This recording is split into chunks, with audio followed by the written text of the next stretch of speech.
بسم الله الرحمن الرحیم. ګرانو لیدونکو زده کوونکو، خدای دې وکړي چې جوړ روغ اوسئ. ستاسې روغتیا او سوکالۍ زموږ یوازینۍ هیله ده. دا دی بیا هم زه ستاسې کوربه یم په دې درس کې. غواړم دا درس تاسو ته تشریح کړم. د 11 ټولګي کیمیا مضمون 45 لوست غواړم تاسو ته تشریح کړم. د دې لوست عنوان دی د القلیو تعامل د عضوي تیزابونو سره. د دې درس په پای کې موږ وکولی شو، یعنې تاسو هم وکولی شئ د عضوي تیزاب او د القلیو د تعامل په اړه معلومات حاصل کړئ، او همدارنګه که چیرې تاسو عضوي تیزاب او القلي په لاس کې ولرئ، آیا تعامل ورکولی شئ که نه شئ. یعنې په آخر کې دا په پوره ډول اطمینان درکولی شم که چیرې توجه وکړئ، تاسو د عضوي تیزابونو او د القلیو تعامل ترسره کولی شئ او په نتیجه کې هغه مالګې چې لاسته راځي حاصل کولی شئ. مخکې دې چې ننني درس په اړه د خبرې وکړم، تاسو ته مې کورنۍ دنده هم درکړې وه. خدای دې وکړي چې هغه مو هم په پوره ډول خپله کتابچو کې یادداشت کړي وي، او د تیر درس په اړه لږ معلومات حتما ستاسو زده دی چې موږ د خنثی کولو تعامل په اړه خبرې کړې وي چې د تیزاب په واسطه مو القلي خنثی کړه او په نتیجه کې مو مالګه لاسته راوړله. کوم تیزاب په یاد مو دي؟ حتما HCl یا هایدروکلوریک اسید د سودیم هایدروکساید سره مو تعامل ورکړ چې په نتیجه کې سودیم کلوراید او همدارنګه اوبه لاسته راغلې. هغه عملیه یا تجربه په عملي توګه تاسې ولیدله چې موږ په لابراتوار کې اجرا کړه. نو هیله لرم چې د هغې تعامل په اړه تاسې پوره معلومات ترسره کړئ. اوس راځو د القلیو تعامل د تیزابونو سره، د عضوي تیزابونو سره. عضوي تیزابونه هغه مشهوره عضوي تیزابونه تاسې پوهېږي چې یو اسیتیک اسید دی او فارمیک اسید چې موږ اکثرا ورسره سر و کار لرو، او په 9 ټولګي کې عضوي تیزابونه تاسو په پوره ډول لوستلی دي. 12 ټولګي کې به هم انشاءالله وایي. نو که چیرې موږ یو عضوي تیزاب د سودیم هایدروکساید سره تعامل ورکړو، کوم عملیه ترسره کیږي او څه لاسته راځي. د مثال په ډول د تیزابونو عمومي فرمول تاسو پوهېږي چې RCOOH دی. که چیرې دا د سودیم هایدروکساید سره تعامل وکړي، په نتیجه کې نتیجه یې دلته لیکم، په نتیجه کې RCOONA جمع H2O. یعنی که چیرې موږ دغه تعامل داسې هم ولیکو RCO دوه رابطې O رابطه OH د سودیم هایدروکساید سره، یعنی تاسې پوهېږئ چې دغه سودیم د هایدروجن پر ځای راځي، یعنې دغه هایدروجن چې دلته دی د هایدروکسید سره یو ځای کېږي، چې په نتیجه کې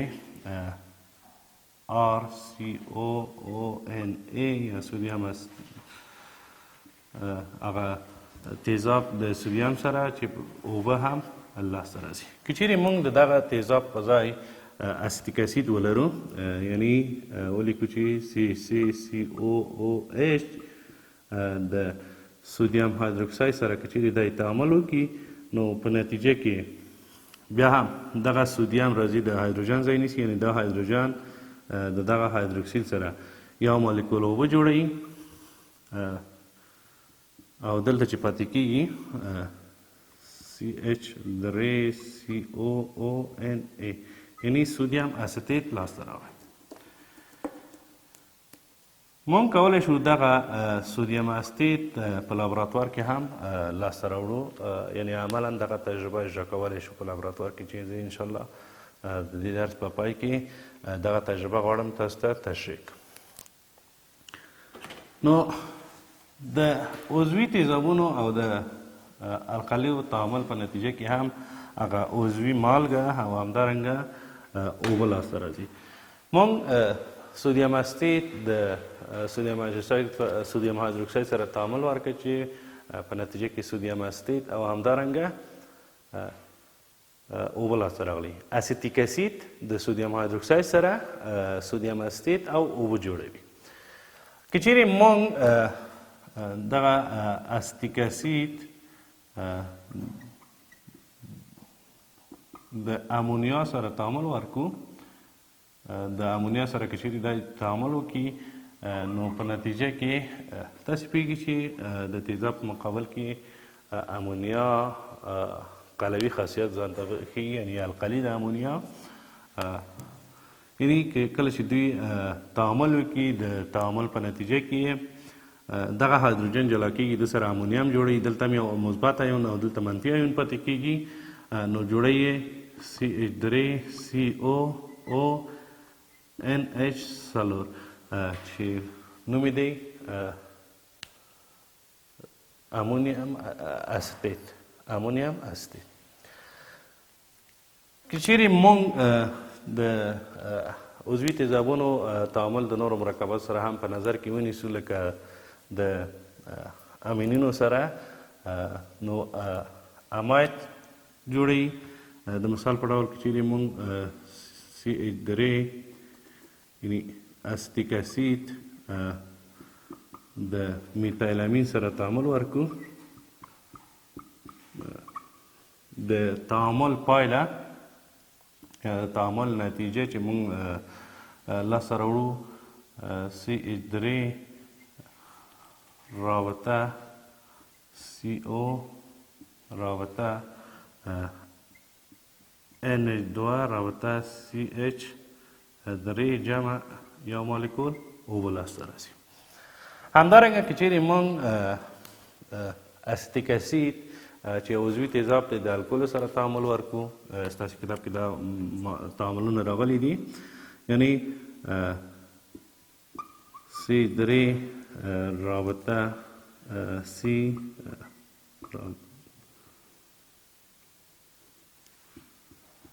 یعنی اسیتیک اسید دی کله چې د ایتایل الکول سره تعامل وکړي نو ایستر لاسته راځي. دغه هایدروکسیل د دغه هایدروجن سره یو مالیکول اوبه جوړوي او په نتیجه کې چې پاتې کېږي CH3 رابطه C2 رابطه O رابطه CH2 CH3 یعنی یو ایستر جوړوي او اوبه جوړوي. دغه تعاملونه دي چې د تیزاب د عضوي تیزابونو او القلیو ترمنځ ترسره کیږي. خو موږ هغه لومړنی تعامل چې د سودیم اسیتیک اسید او سودیم هایدروکساید تعامل غواړو، هغه په عملي توګه تاسو ته په لابراتوار کې اجرا کړو او تاسو د هغه عملي درس څخه ډېر زده کړئ.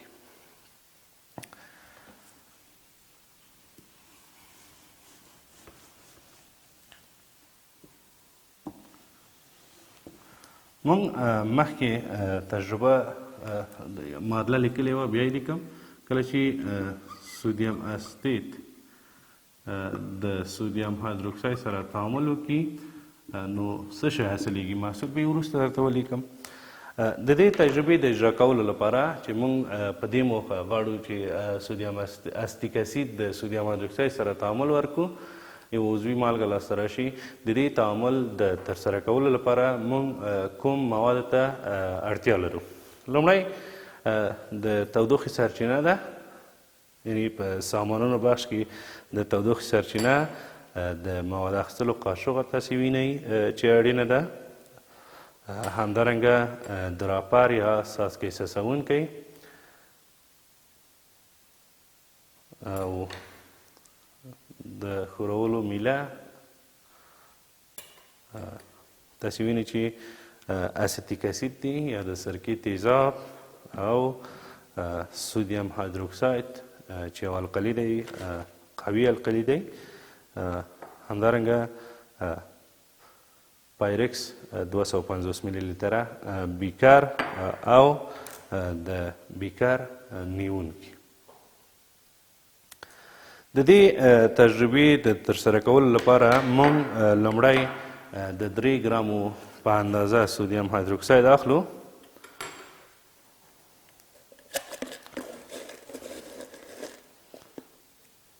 لومړی د 3 ګرامو په اندازه سودیم هایدروکساید اخلو.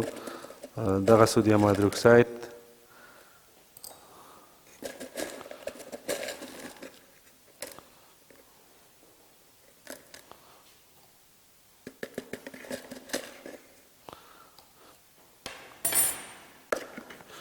کله چې موږ 3 ګرامه په اندازه سودیم هایدروکساید واخیسته، په بیکر کې مو واچوه، نو اوس ورباندې اسیتیک اسید یا د سرکې تیزاب اضافه کوو. د 10 ملي لیترو په اندازه یا 15 ملي لیتر که غلیظ وي 15 که رقیق وي 10.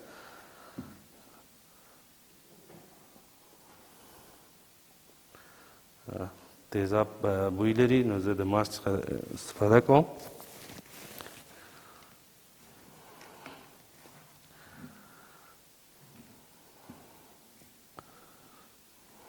د بوتل سره بیرته کلک کړم. ښوروونکي میلې په واسطه دا ښوروو. اوس تودوخې ته ضرورت دی تر څو تودوخه ورکړو او د تودوخې په جریان کې یې وښوروو. تاسې ولیدئ کله چې موږ سودیم کلوراید سودیم هایدروکساید په بیکر کې اچوو، نو هغه کرستلي شکل یې درلوده. وګورو چې موږ لومړی سودیم هایدروکساید د اسیتیک اسید سره مو یو ځای کړه. سودیم هایدروکساید باید پکې حل شي. کله چې حل شه نو د سودیم اسیټ مالګه جوړیږي. د سودیم اسیټ مالګې ترلاسه کولو لپاره په دې چې سودیم اسیټ کرستلي اوبه لري، نو غواړو چې هغه اوبه تبخیر شي.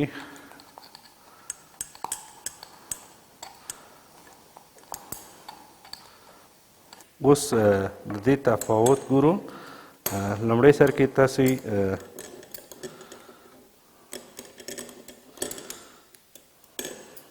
د سودیم هایدروکساید کرستلونه ولیدل.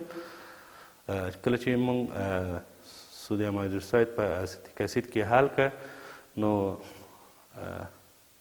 سودیم اسیټ مالګه جوړه شوه او اوبه. هغه سودیم اسیټ مالګه په خپل ترکیب کې بلوري اوبه لري چې موږ د تودوخې په واسطه هغه اوبه مو لرې کړې. تاسې وینئ چې سپین پوډر چې د سودیم اسیټ مالګې څخه عبارت ده موږ لاسته راوړله. یعنې کله چې سودیم اسیټ لاسته راځي، هغه کرستلي اوبه لري خپل ترکیب کې، نو موږ د هغه د ډیهایدریشن کولو لپاره، یعنی د سودیم اسیټ د اوبو د ایستلو لپاره لږ څه اندازه تودوخه ورکوو تر څو هغه اوبه تبخیر شي. په پوره ډول موږ ته سودیم اسیټ په لاس راشي. نو تاسې دغه ترکیب وینئ چې دا د سودیم اسیټ مالګې څخه عبارت دی چې موږ د سودیم هایدروکساید او د اسیتیک اسید د تعامل په نتیجه کې یا د القلي او د عضوي تیزاب په نتیجه کې دغه مالګه لاسته راوړله.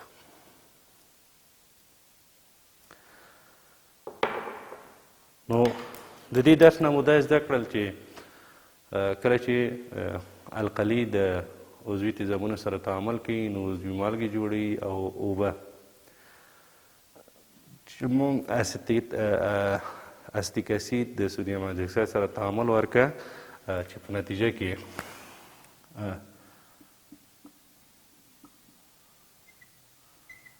سودیم اسیټ تاسې ولیده او اوبه.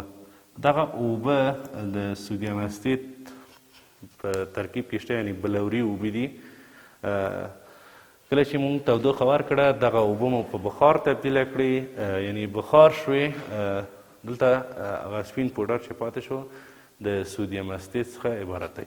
دغه سودیم اسیټ کله چې موږ د سودالایم سره تعامل ورکو، په نتیجه کې میتان او سودیم کاربونیت لاسته راځي. یعنې دغه سودیم اسیټ که چیرې موږ سودالایم او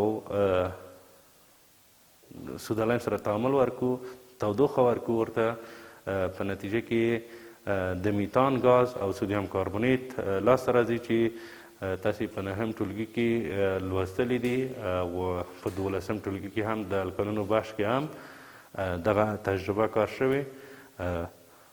یعنی د عضوي تیزابونو د تعامل په نتیجه کې موږ سودیم استیت لاسته راوړله. تاسو د کورنۍ دندې لپاره که چیرې موږ فارمیک اسید د سودیم هایدروکساید سره تعامل ورکو، نو د دې تعامل نتیجه به څه وي هغه تاسې خپله کتابچو کې ولیکئ. آیا کولی شو په همدغه طریقه چې ما سودیم استیت لاسته راوړه او د دوی مالګه هم لاسته راوړو، کولی شو که نه شو؟ هغه خپله کتابچو کې ولیکئ، مطالعه وکړئ په دې اړه. نو دا زموږ نننی درس، تر بیا مو په الله سپارم.